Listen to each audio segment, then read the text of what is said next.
বলা হয় অমর প্রেম তাকেই বলে যাতে রক্ত লেগে থাকে, যেটা প্রমাণ করতে আরেকবার চলে এসেছে হাসিন দিলরুবা। এর আগে 2021 সালে যখন সে এসেছিল, তখন তার এক প্রেমিক নীল নিজের প্রাণ হারিয়েছিল, আর তার স্বামী রিশু নিজের হাত। তাই আজকে এক্সপ্লেন করতে চলেছি রিসেন্টলি রিলিজ মুভি ফির আই वो হাসিন দিলরুবা। তবে শুরু করার আগে চ্যানেলটি প্লিজ সাবস্ক্রাইব করে নোটিফিকেশন আইকনটিকে অল করে দিও, যাতে করে লেটেস্ট মুভি আর ওয়েব সিরিজের গল্প সবার আগে পৌঁছে যেতে পারে তোমাদের কাছে। গল্পের শুরুতে আমরা রানীকে দেখতে পাই, যে বৃষ্টির মধ্যে দৌড়ে পুলিশ স্টেশনে আসে, আর সেখানে পুলিশকে বলে তার হাজব্যান্ড তাকে মেরে ফেলবে, আর তাই তাকে যেন তারা গ্রেপ্তার করে। আর এর পরের সিনটি চলে যায় 2 মাস আগে, যেখানে একটি ভাড়া বাড়িতে টিভিতে নিউজ চলছে, আর দেখানো হয় যে বন্যার কারণে আগ্রা যমুনা নদীতে ভয়ানক সব কুমির চলে এসেছে। তাই সমস্ত জনসাধারণকে যমুনা নদীর থেকে দূরে থাকতে বলা হচ্ছে। রানী এখানেই একটি ঘরে ভাড়া থাকে।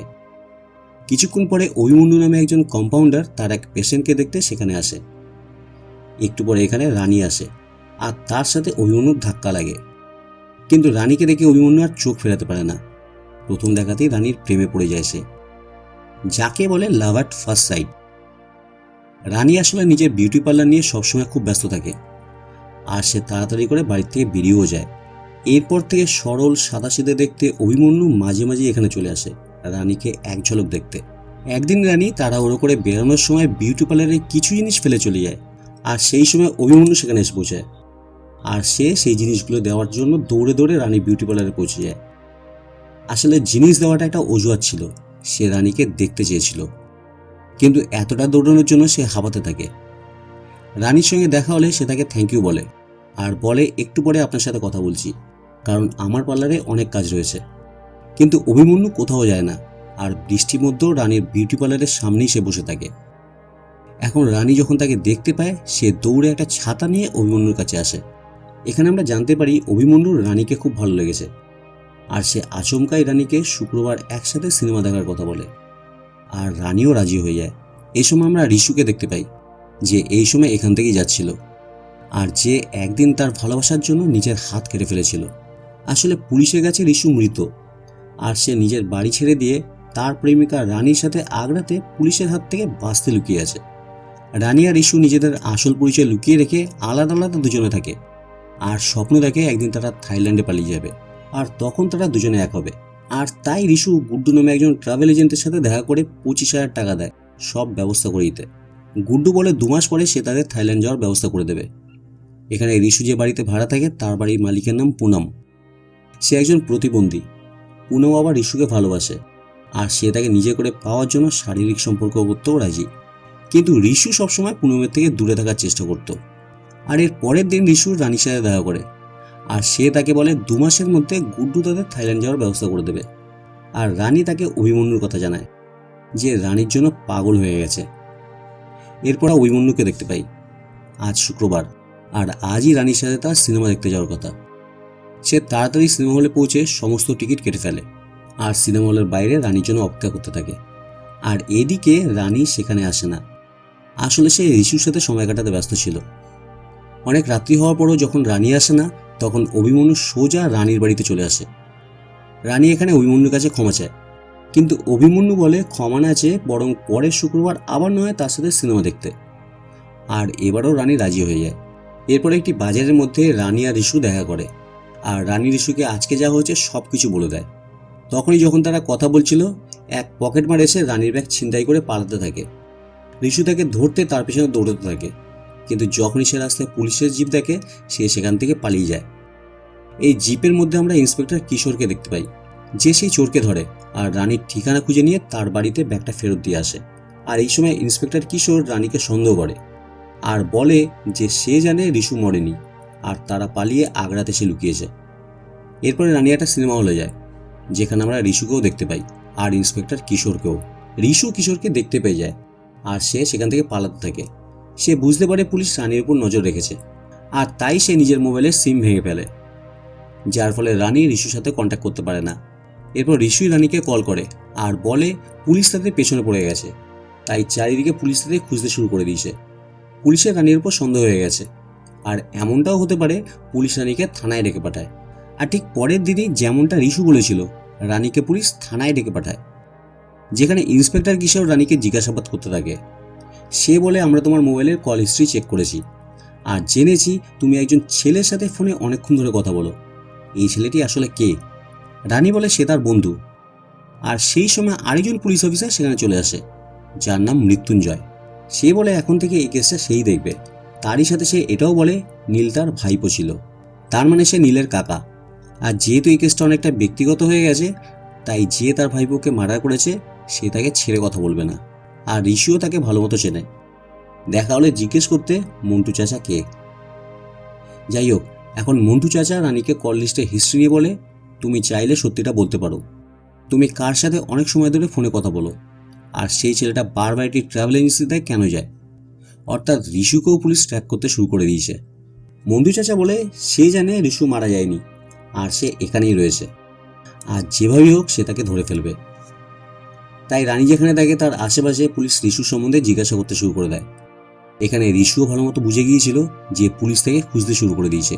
একদিন ঋষু দেখতে পারে ট্রাভেল এজেন্ট গুড্ডুকেও পুলিশ ধরে নিয়ে যায়। যে তাদের থাইল্যান্ডে পৌঁছে দেওয়ার ব্যবস্থা করেছিল সে এখন নিজেই পুলিশের কাছে বন্দী।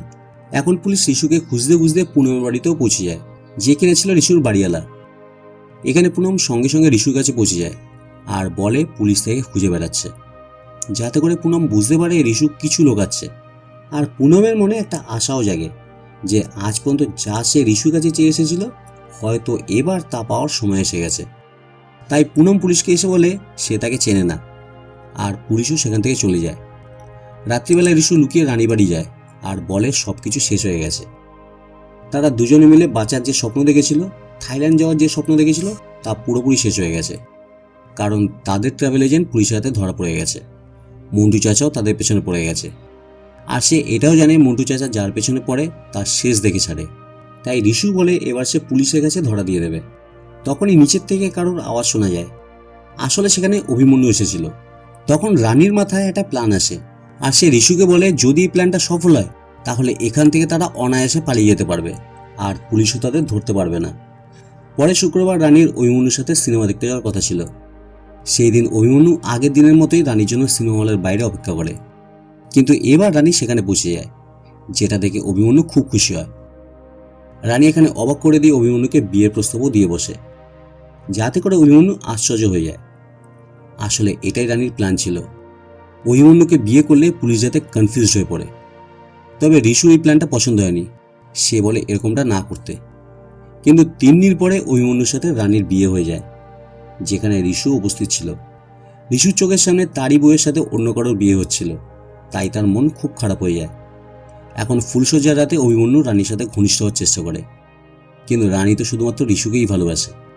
তাই সে অভিমন্যুকে বোঝাতে শুরু করে যে সে তাকে শুধুমাত্র বিয়ে করেছে, কিন্তু এখনও ভালোবেসে উঠতে পারেনি।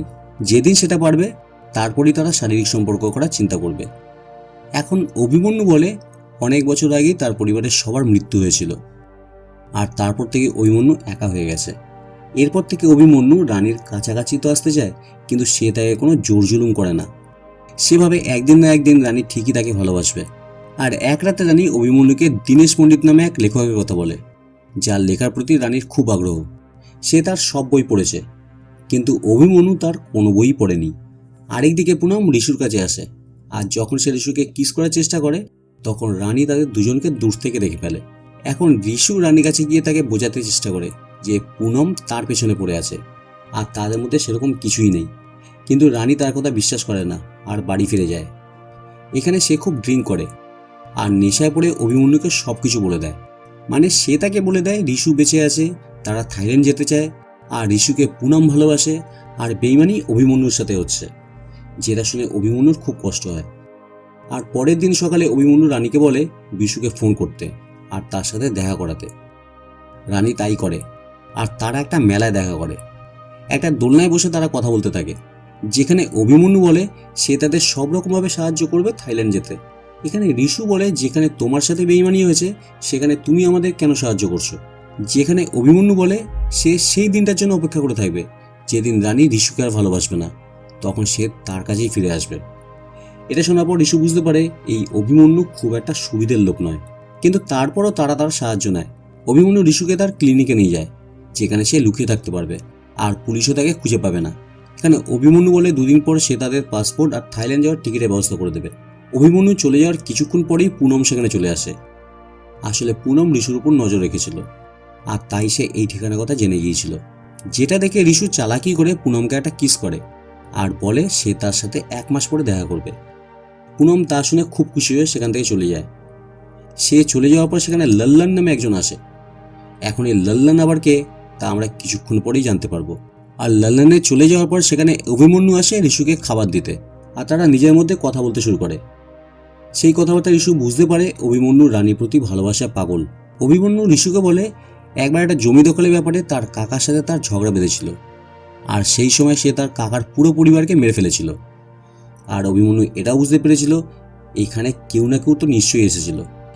ঋষু বুঝতে পারে অভিমন্যু ভালো মানুষ নয়, বরং সে একজন সাইকো। আর তখনই অভিমন্যু ঋষুর ওপর হামলা করে আর একটা ভারী জিনিস ঋষুর ওপর ফেলে দেয় আর বাইরে থেকে তালা দিয়ে চলে যায়। এরপরে অভিমন্যু রানীকে যমুনা নদীতে ঘুরতে নিয়ে যায়।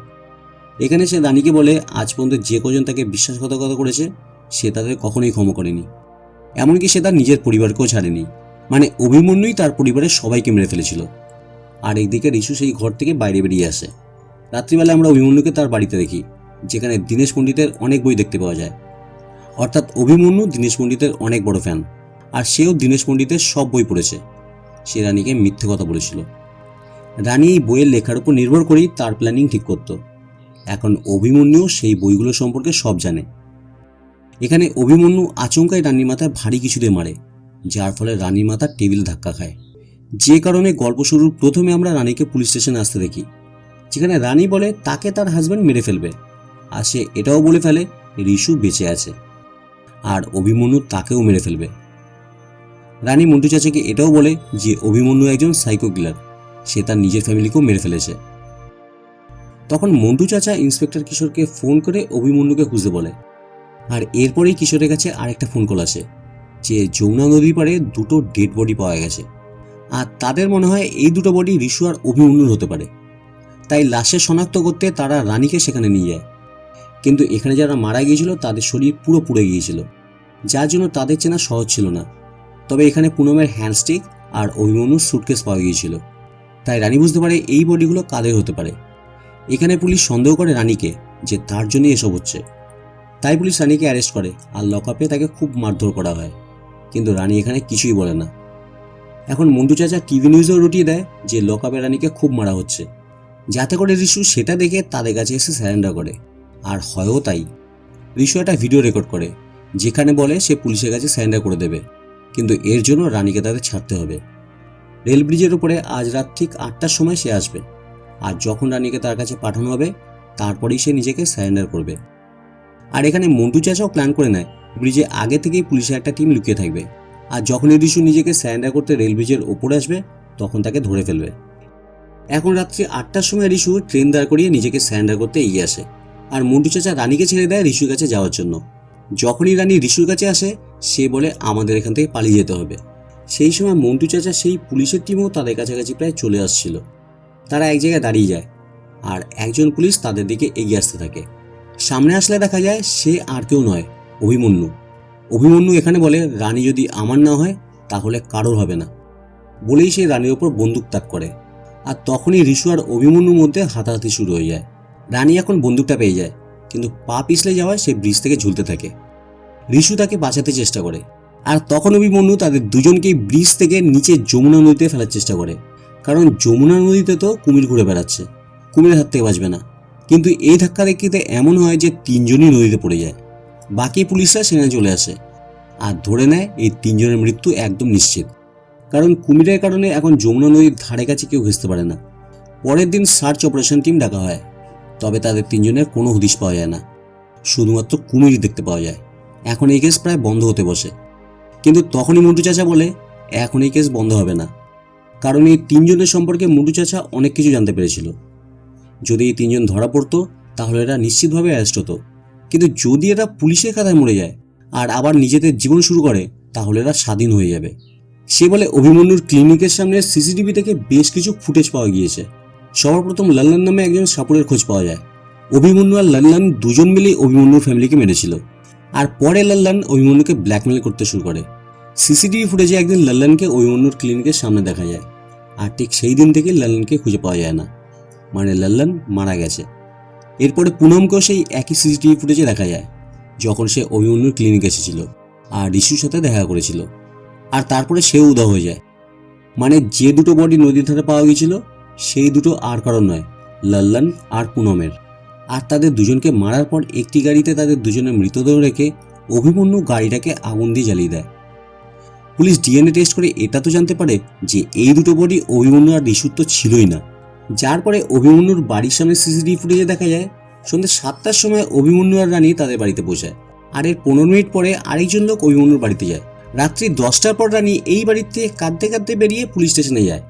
রানীর বেরিয়ে যাওয়ার পর অভিমন্যু আর ঋষু একটি স্কুটি করে বাড়ি থেকে বের হয়।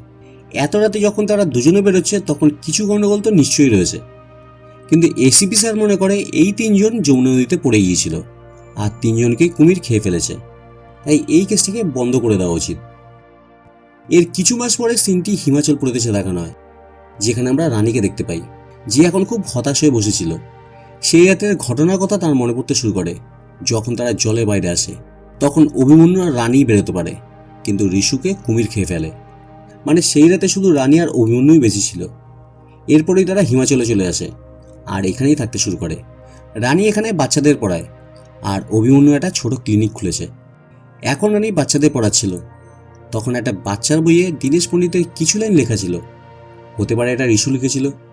আরেকদিকে বিহারে আমরা মন্টু চাচাকে দেখতে পাই, যার কাছে দীনেশ পণ্ডিতের একটা বই পৌঁছায়, যেখানে এটাও লেখা ছিল যে এই বইটির মাত্র 3টে কপি আছে, যার মধ্যে একটা আপনার হাতে।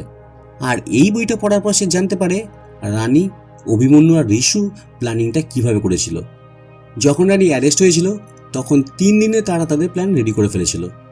প্রথম দিন রাত্রিবেলা তারা যমুনা নদীতে ব্রিজের কাছে যায় অনেক কাঁচা মাংস নিয়ে, আর যমুনা নদীর প্রত্যেক 2 কিলোমিটার অন্তর তারা মাংস ফেলে। তারা ভালো করে জানতো কুমির মাংস গন্ধ পেতে পেতে ব্রিজ থেকে 2 কিলোমিটার করে দূরে সরে যাবে। এইভাবে 3 নম্বর দিন রাত্রিবেলা পর্যন্ত তারাই মাংস 12 কিলোমিটার দূরে পর্যন্ত নিয়ে যায়, যার ফলে এখন কুমিরগুলো 12 কিলোমিটার দূরে চলে গিয়েছিল। মানে ব্রিজের আশেপাশে তখন কোনো কুমির ছিল না। এখন সেই রাতে তারা যা প্ল্যান করেছিল, 3জনেই যমুনা নদীতে ঝাঁপ দেয়, কারণ এখন যমুনা নদীতে কোনো কুমির ছিল না, তাই তাদের কোনো সমস্যাও ছিল না। এরপর বইয়ের লাস্ট পেজে লেখা ছিল, যদি গল্পটা রোমাঞ্চকর মনে হয় তাহলে শেষটা আরও রহস্যজনক হতে চলেছে।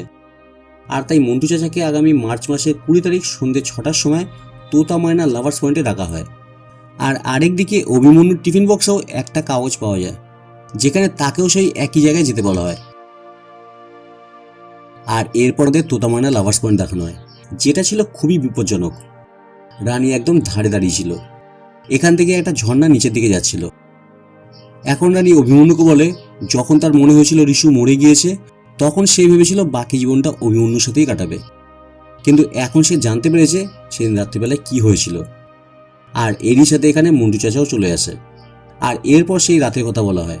আসলে অভিমন্যু রানী আর ঋষুকে পণ্ডিতজির মগরমচ্ছ কি সিকঞ্জ নামে একটি বই সম্পর্কে জানায়, আর তারা যদি সেই বইয়ের গল্প অনুযায়ী প্ল্যান মাফিক চলে তাহলে তারা 3জনে বেঁচে যেতে পারে, আর সারা পৃথিবীর সামনে তারা মরে গিয়েও বেঁচে থাকবে।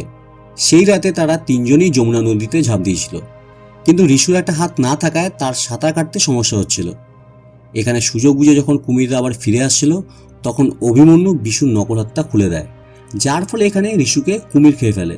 রানী ভেবেছিল এতে হয়তো অভিমন্যুর কোনো দোষ নেই, কিন্তু এখানে ঋষুর মৃত্যুর জন্য একমাত্র অভিমন্যুই দায়ী। তাই রানী যখন ঋষুর হতে পারল না তখন সে অভিমন্যুরও হবে না। আর এরপরে সে এই লাভার্স পয়েন্ট থেকে সুইসাইড করে আর এখান থেকে নিচে ঝাঁপ দেয়। পরে মন্টু চাচা অভিমন্যুকে অ্যারেস্ট করে আর তাকে ফ্লাইটে করে নিয়ে যেতে থাকে। তখন অভিমন্যু বলে পুলিশ রানীর লাশ খুঁজে পাবে না। এখানে আরেকটা সিন দেখানো হয়, যখন ঋষুর নকল হাত খুলে গিয়েছিল আর কুমির আসছিল তখন ঋষু সেই হাতটা কুমিরের মুখে লাগিয়ে দিয়েছিল, যার ফলে সেখান থেকে ঋষু পালিয়ে যেতে পেরেছিল। আর সেই দিন বাচ্চাদের বইয়ে পণ্ডিতজির যে লাইনগুলো লেখা ছিল সেটা ঋষুই লিখেছিল, তার মানে ঋষু এখনও জীবিত। পরে জানা যায় যে রানী সেই লাভার্স পয়েন্ট থেকে ঝাঁপ দিয়ে নিচে তো পড়েছিল, কিন্তু সে মারা যায়নি। সে নদীর বাইরে যখন আসে সেখানে ঋষু তার জন্য দাঁড়িয়েছিল, আর আরেকবার তারা দুজনে এক হয়ে যায়। যখন মন্টু চাচা অভিমন্যুকে ফেরত আনছিল তখন আরেকটা রহস্যজট খুলে যায়, আর জানা যায় দীনেশ পণ্ডিত আর কেউ না, সে আসলে অভিমন্যুর বাবা ছিল। আর এর সাথেই মুভিটি এখানে শেষ হয়ে যায়। তো তোমাদের কেমন লাগলো কমেন্ট করে জানিও। ভালো লাগলে ভিডিওটা লাইক করে শেয়ার করে দিও, আর প্লিজ চ্যানেলটিকে সাবস্ক্রাইব করে দিও। আবার দেখা হবে আরেকটা লেটেস্ট মুভি এক্সপ্লেনেশন নিয়ে। আজকে বিদায় নিচ্ছি, টাটা।